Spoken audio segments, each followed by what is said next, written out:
This is Aaron at Popaholic, and today I'm talking to the band Strange Neighbors. All of them have arrived, and let's start. Zach, let's start with the left. You can introduce yourself. Hey, I'm Zach. I play guitar in Strange Neighbors, and I write some of the songs, and sometimes I sing in the background. All right, Aiden. Hey, I'm Aiden. I'm the lead singer of Strange Neighbors. Dana, Hey, I'm Dana. I'm the bass player in Strange Neighbors. and Bo. And hi, I'm Bo. I play drums in Strange Neighbors. Awesome. Well, you guys have a new album out that I kind of love. It's called People Pleasers Pleasing People. That's a good tongue twister of an It'll album get you. and and I really liked the songs and a lot of the songs here, and especially the progression you guys had. I remember when you came on stage at IPO and did Skeleton Boy, and that was a big deal. And but this is like, you stepped up from there, and which I really like. And the production is really well done as well on this album. Did you write the majority of the songs, or were they all collaborative, or did each of you contribute? Yeah, so I think the total breakdown is Aiden wrote five, I wrote four, and then Dana wrote one. But that's just kind of like the skeleton of the song. Right. Everything else is pretty collaborative, kind of everybody adding sort of their own parts to things. So that's like the bare bones. Some individual things, but from everybody there's contributions for sure. Very cool. I mean, there were a couple standouts for me. Of course, Crush is a great opener. That has everything that basically encapsulates the band in one song. The cool, risque kind of lyrics, and just Aiden's strong vocals carrying the whole thing through. Aiden, I'll just start off with that. Aiden, did you do vocal training when you were younger, or were you singing in bands prior to this? So I was like a theater teenager, and like a theater kid. I went to like theater camp. So I did get vocal training at theater camp. And then I've taken like some lessons here or there over the last few years just to keep everything in tip-top health and shape. But yeah, thank you for asking. Sure. No, because your voice is great. You have great range throughout the whole thing. I really enjoyed it. It really helps carry a lot of the songs through really nicely. Probably also one of my favorite songs, the song after that, Without a Head. I love the composition of that song, the way it sort of goes in one direction, then stops, then goes in a different direction halfway through. The chord changes are unique. It's definitely something that I listened to more than once because of the way it's structured. So I kind of appreciated that. But enough of me gushing about how good you guys are. Tell me how the band got started. Who wants to start with that story, and then maybe go around the table? Yeah, so I started the band because I knew I wanted to start a band. I was making just solo music with a producer like my first year moving or being new to Brooklyn, living in Brooklyn. And I mean, I knew once I moved to the city, I was like, okay, I got to get a band together. But I was like, I'm going to do my solo stuff in the meantime. Right. And then I met our former drummer, Tracy, through Instagram, actually. I was just like, ooh, she's like a hot lady drummer. And that's what I'm like. I want a hot lady drummer. No offense, Bo. I'm a hot lady drummer in a different form. And then we talked music all the time. And then like a year later, we finally met up because she was actually already in another band with a bunch of these other dudes. And then they had just like a breakup. I had nothing to do with it. I swear I did not steal her from the band that she was in, nothing like that. She would vouch for that. And then we kind of started just adding in more people from there. The early stages, early people looked a little bit different. One of them moved to Texas, shout out Brian. And then he kind of like passed the torch to Zach. And we found Zach on Facebook. Yeah, I saw there was a New York City Musicians Connect Facebook group, and Aiden was posted there that they needed a guitarist, and I was looking to join a band, so I auditioned, and I guess they thought I was good enough to play. So Yeah, you yeah. definitely fit well. Dana, how did you end up joining the band? I saw a flyer in the practice space. I was practicing with some other friends, and I was like, "This sounds interesting." And I showed up for rehearsal, and they're like, "Yeah, come back next time. We want you in." Immediately. Yeah. And Yeah. not least, Bo, how did you get in the band? Yeah, I'm the newest member of the band. I just in the last month or so crossed over my 2 year anniversary being in the band. Um, Yay. yeah, I'm like most drummers, sort of like drummer for hire, and I was coming off of being in another band, and within a couple weeks of our last show, I saw that Strange Neighbors was looking for a drummer, and we had happened to do a show together a couple years prior to that, where there was three bands on the bill, and I was the drummer for the other two bands. Hmm. So it just I'd been following them for a while, and was honored to get the opportunity, and here we are. Oh, great. Excellent. So, you guys all came together. You guys all, gel pretty well and play pretty well together. Tell me about how this album, because you put out a few EPs first, you had some Mhm. good singles. How did this album come together? And also, one thing I did notice, at least in the last IPO show, is prior to that, everyone was kind of dressing like in their own individual way. But I think you guys got a little more uniform as a band, dressing sort of like that you would complement each other a little bit. So tell me a little bit about that, about, the album process and then how the band has grown. Sure. I could take the album, I guess. Sure. And then Aiden can take the other good stuff. But so I think uh it's always kind of weird nowadays, just with how people consume music. Like, do you put out an album? Do you just put out a bunch of singles? Kind of like, what is the best way to release your stuff? And I think we realized it had been uh 6 years since we put out our last like, full length album, and that felt like quite a long time. And we just really wanted to try to put something together that had a bit more of a cohesive statement to it and a bit more of like a flow, like all your favorite albums from the past had. So Right. I think we just felt like it was time to put out something a bit longer. All right. Yeah, and I think it was like this batch of songs is like the first one that we've put out together that we all had our hands in.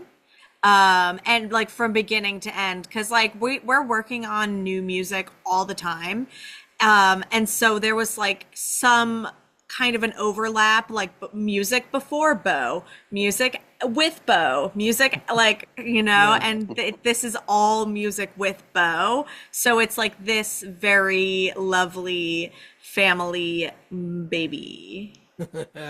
Very nicely put. So, like I said, the album itself, I include a lot of highlights in my review. I think there's a lot of good stuff here. I include Silk and Cyanide, Influencer, and Whenever We Fall. Really good songs that I enjoyed on the album. But one thing that really took me by surprise was the last song on the album, Yeah. which is Your Last, which is like a honky tonk kind of country twang and finish. And I said, wow, these guys can do different genres as well. It's not just rock and roll. They can do a little bit of the honky tonk as well. How did that come together, that last song? Yeah, so I wrote Your Last. I think it's like the very first like not sad love song I've ever written. So I think it's fabulous. It's a total hit. And it's I wrote it for my like not I guess for. Yeah, I guess I wrote it like for my now fiance. And I don't think I had really any control over it becoming a country song. Like it came out that way and so easily from these lyrics that I started coming up with, and then we played it as a band. And it felt so right. I think we tried to fight it for a little bit, and we had to give in. Am I wrong about that, guys? I think maybe you tried to fight it for a little bit, but I think Yeah, I mean, The it's royal a we. lot of fun. And Dana, your bass in that song is also like it stands out really Oh, well thank you. too. Oh yeah, every Yeah. time we play it live, I just look at Dana afterwards like, how are you doing any of that? And I'm so It's so sorry that fun we're to playing it so play. It's fast. such a fun song to play. I love it. Awesome. So, Awesome. So, tell me a little bit. So this album's out now, all over, and you could pick it up. The album again is People Pleasers, Pleasing People. And where are you guys are also playing a lot of shows in Brooklyn and in the city as well to support the album, right? Yeah, we've got quite a few shows coming up. So we've got two shows in the city. We're playing at Rabbit Hole in Brooklyn in May, as well as Bridge and Tunnel Brewery, which is going to be a fundraiser show. And then we've got two festivals in June, maybe a third. We're getting kind of busy. Our summer's going to be a lot of fun, big party shows. So in the city and in kind of the Northeast. Awesome, awesome. Well, that's great. I definitely want to pick up at least one of the shows that you guys are playing in and check it out. And I encourage all you listeners to check it out as well. I got to ask on a sort of on an exit question here as far as what is next for Strange Neighbors after all this touring is done. Are you guys going to go back to the studio and try and come up with a follow-up? We may already have something brewing. Yeah, like I said, we're always writing. There just isn't enough time for all the songs that we have to birth. Yeah, I think we're all itching to get back into the studio and back into the rehearsal space doing stuff other than crafting this album. We spent a lot of the last 2 years, honing in on this, recording it, getting it ready. So it'll be fun to play the songs, but also we're ready to start moving towards the new thing.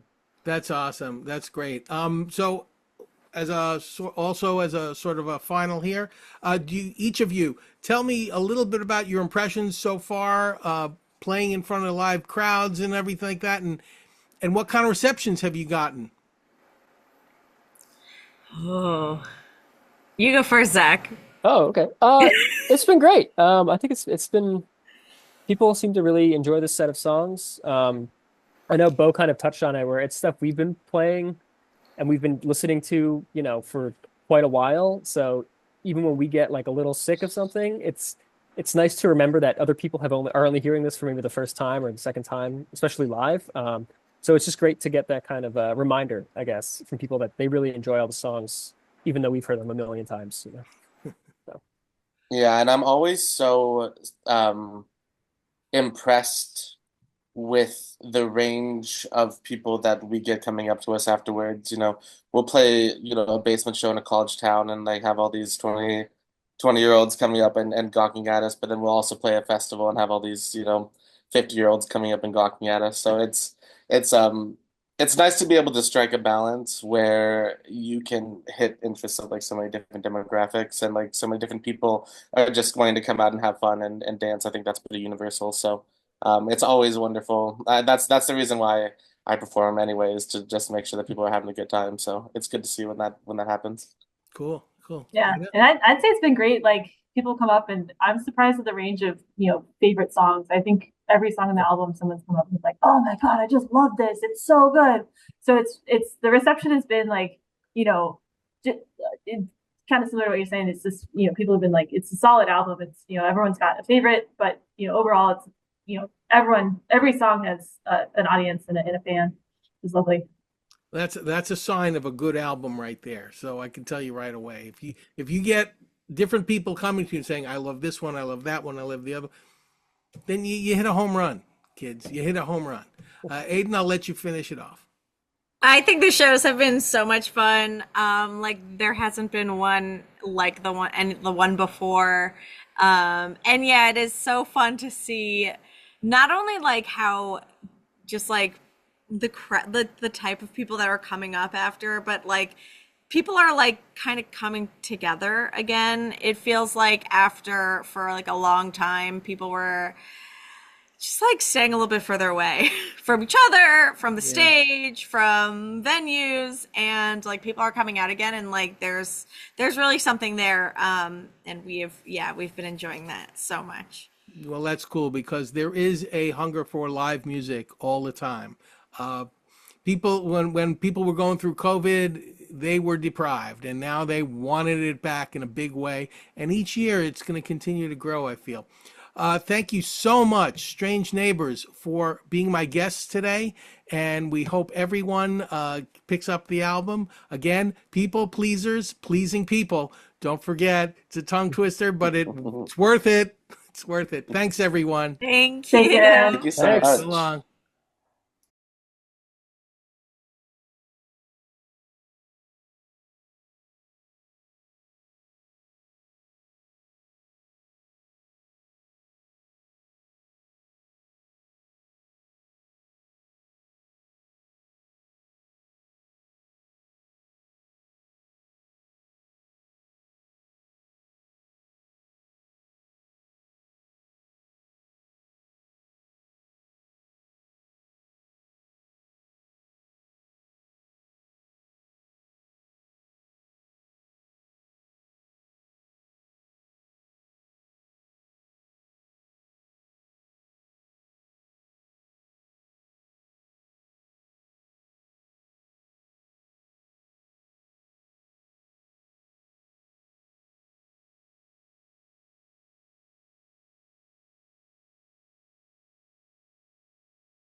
Thank you so much.